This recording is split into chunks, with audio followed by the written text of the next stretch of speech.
Hello,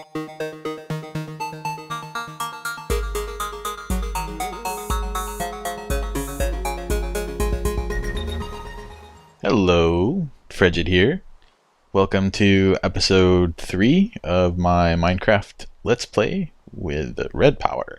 So, I've hollowed out this area. This is going to be my storage room to begin with. I'm not exactly sure what my configuration is going to be yet, but I just had to have a place to put all my stuff.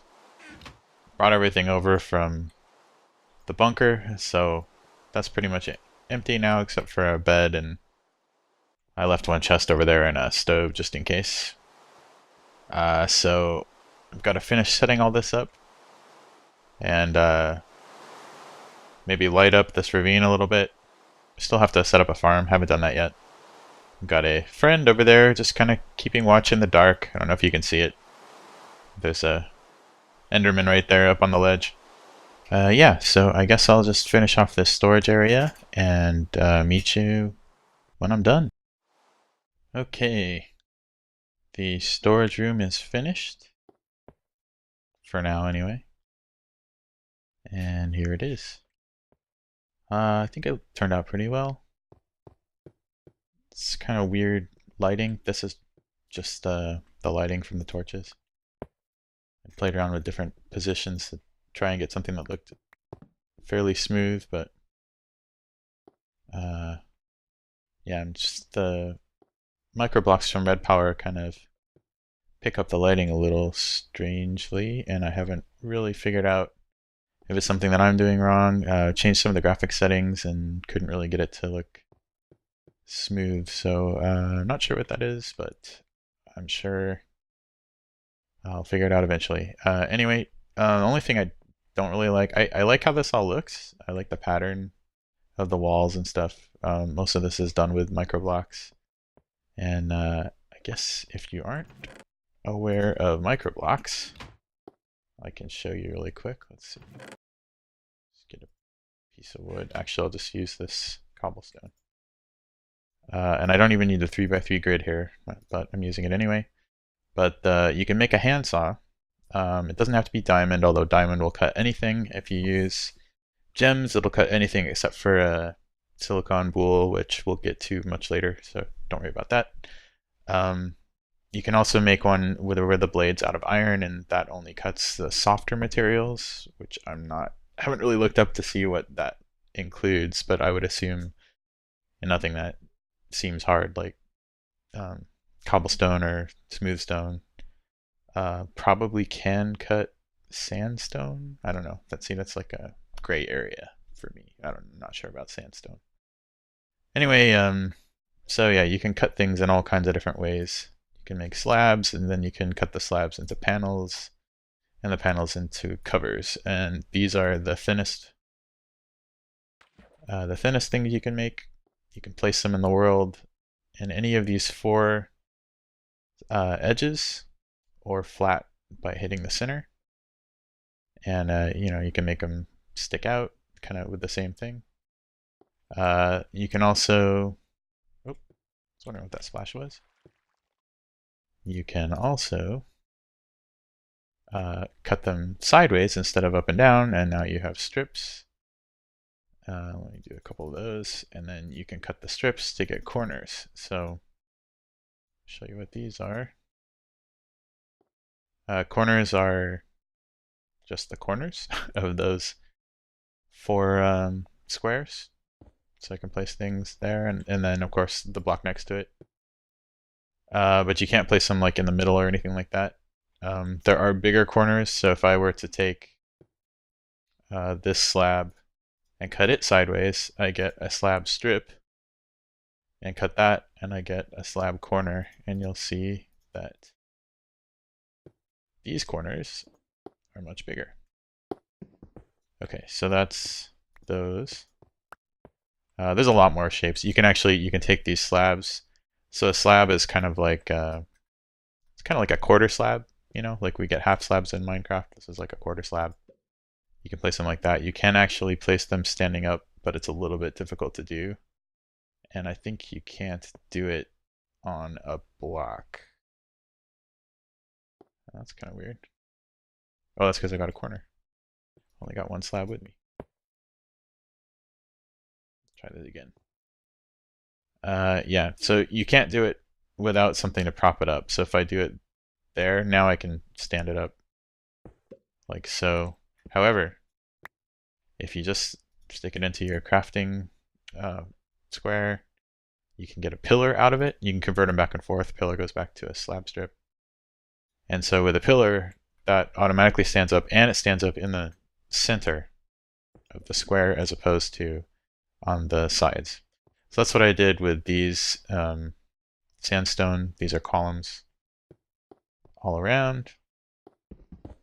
And I have not really used them too much for decoration before, so that's something I'm going to be playing around with a lot in this Let's Play, and I'm sure there will be people watching who are much better at doing that kind of thing than I am, and I welcome your tips, so please give me tips. I've also lit up one side of the ravine here, but not the other yet. So I'll go ahead and do that next. And I think I've decided, as cool as the lava is down here, I think I've decided to just pave the whole thing, make it all obsidian, and worry about lighting later.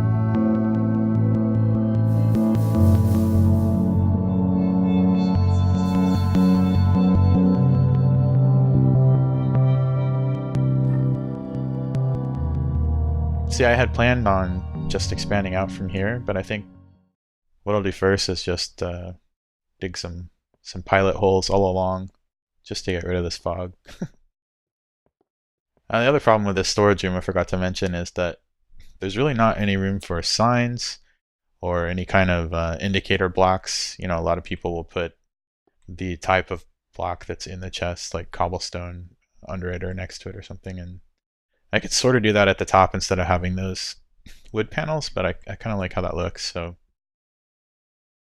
And I mean, you know, I could put signs on the ground or something, but it wouldn't look as nice. Also, I do want to replace the torches with like glowstone or something once I get it, but I haven't been to the nether yet.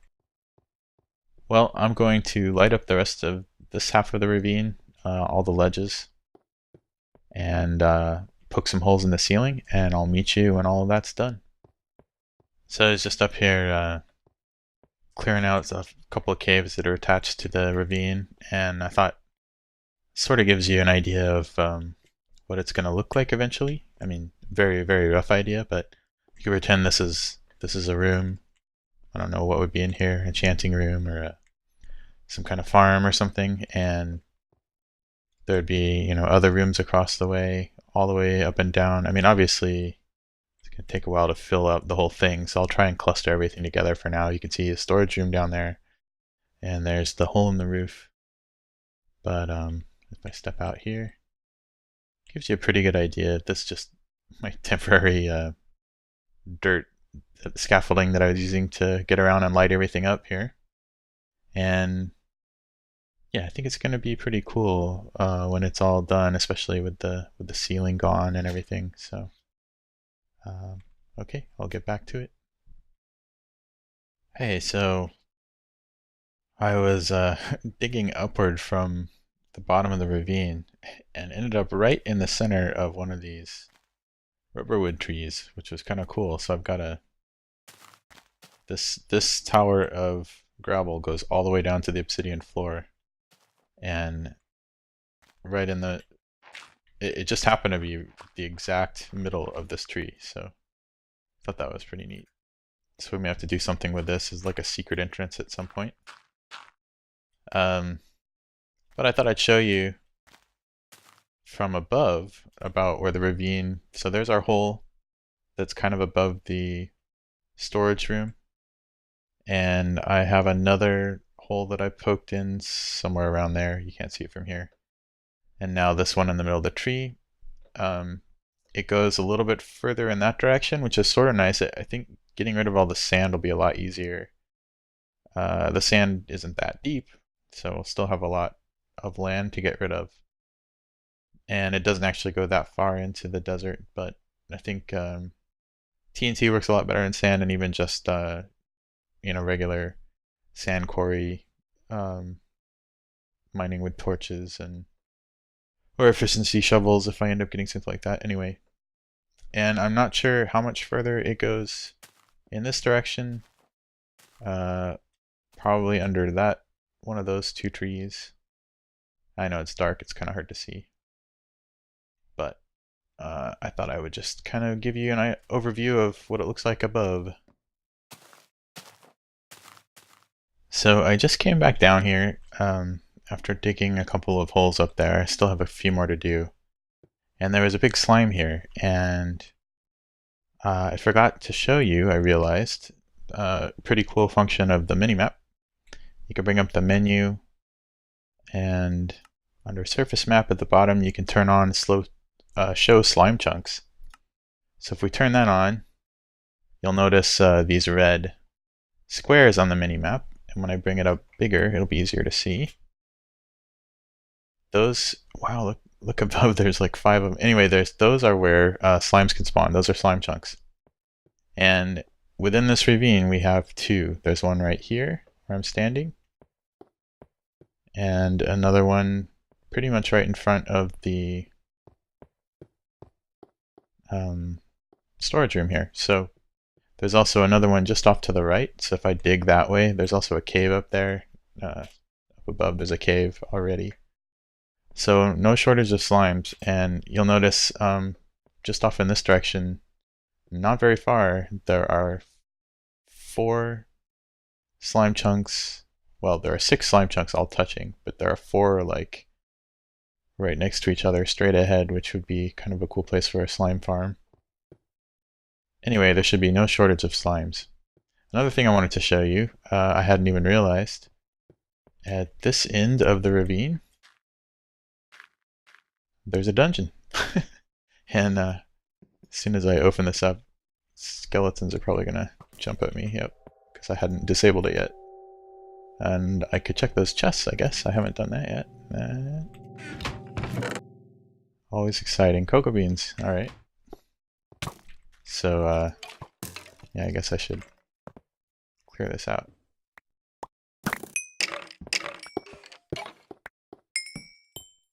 Alright, that should do it. Cool. Skeleton spawner. Be a good way to get bone meal, maybe? Although I really just want to make a regular spawner. And I know I haven't collected that diamond yet. There's actually quite a bit of diamond around here. I haven't collected anything. Yeah. So, this is going to be cool for a little while, because I'll get lots of slime balls. And then it's going to be annoying. And, fortunately, I don't think I'll be able to do anything about it unless I completely flood this bottom level and just use bridges over the water or something like that. But for now, it's pretty neat. You can always use slime balls.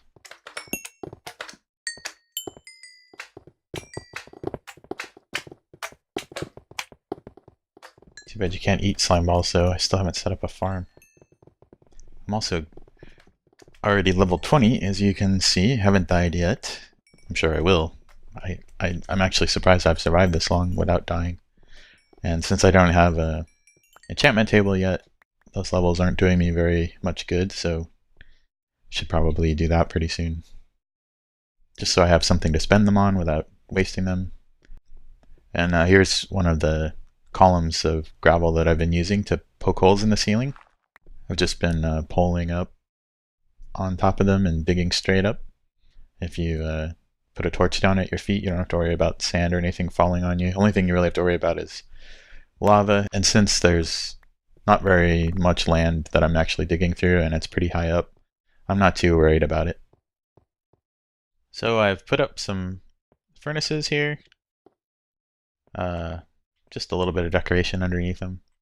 This will probably all change eventually once I get blue electric furnaces set up, but for now I just got regular old furnaces. These are alloy furnaces that I made with bricks here. I went and got a bunch of clay in the riverbed up above, and I'll use these for making some RedPower wire and other things. And I think my next project is going to be a farm, a wheat farm, just so I have a good food source. And I'm thinking I'll put it right here. I started digging it out a little bit. I'm not entirely sure what I'm going to do yet, but I'll go ahead and work on that and meet you after I make some progress.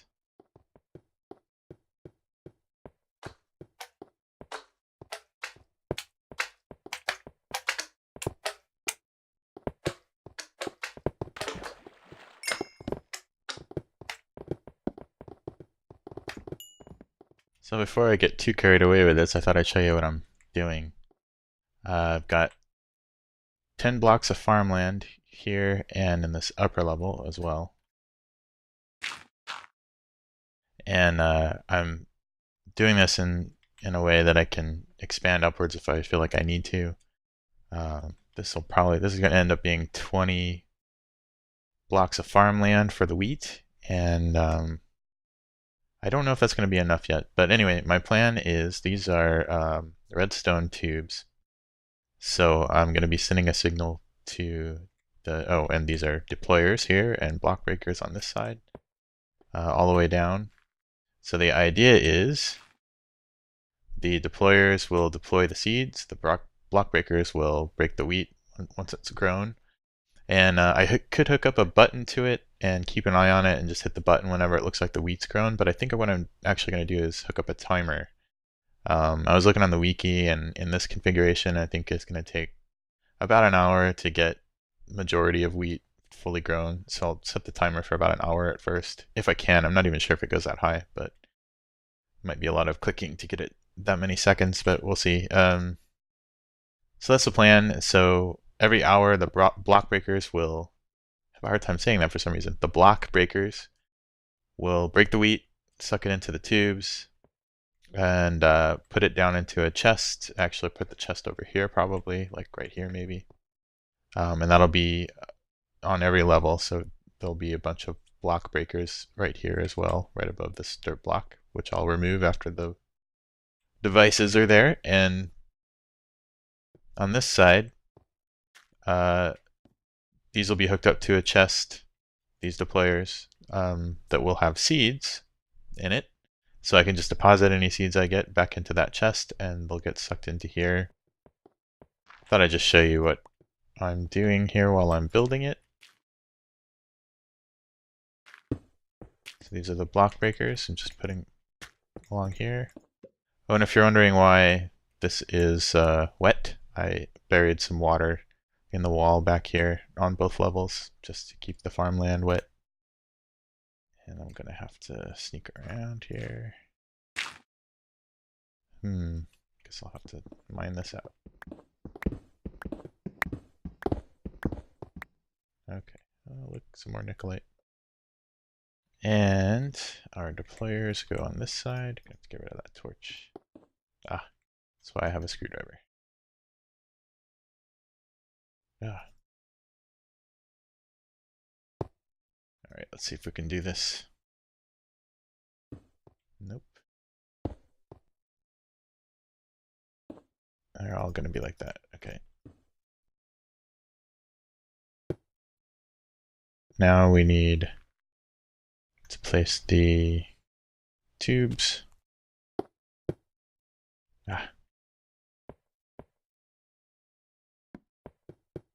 All along here.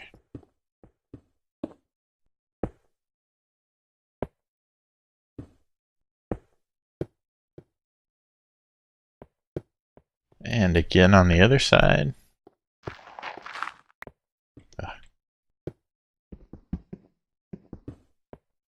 And I haven't tested this out yet, I'm not positive it's going to work. Oh, I didn't get it. And if it doesn't, then I will fix it. But for now, this is the plan.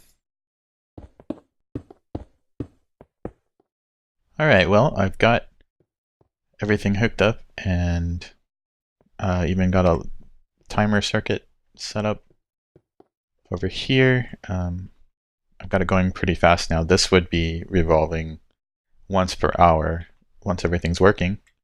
But for now, it's just going quickly so I can give it a test. So it sends a signal to the block breakers first, so that it'll break the wheat. And then there's a slight delay, and the signal goes out to the deployers. As well as a filter here, which I'm using to pull, which I'm using to pull seeds and bone meal out from the chest. And already I realized that this is not going to work at all. I have to do some figuring with these tubes, because the way tubes work, which I totally wasn't thinking about when I built this, is they deliver whatever's in the tube to the closest destination that's valid. So in this case, they'll be coming through the tube like this, and it's only 2 squares to this deployer, which is the closest valid destination. So all those other deployers and this entire top row of deployers are further away than that one. So everything that gets pulled out of the chest through that filter is just going to go straight into that deployer until it fills up. And then it would go to either this one or the one above, depending on which one's closer. I haven't counted it out, but or if they're exactly the same distance, then it would split between them. So it would go that way and then this way and then that way.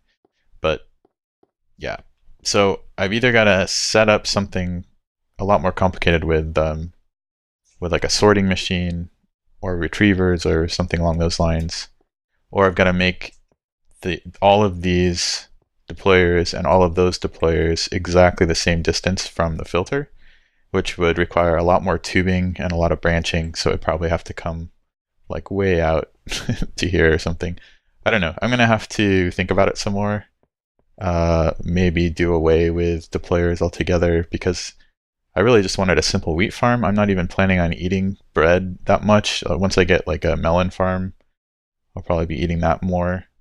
I did want to do something cool, and I wanted to start actually using RedPower for the Let's Play, because here we are in the end of episode 3, and this is sort of the first you've seen of any really RedPower stuff. But yeah, this is a total failure. So hopefully next episode we'll have something better, and I'll see you then. Thanks for watching.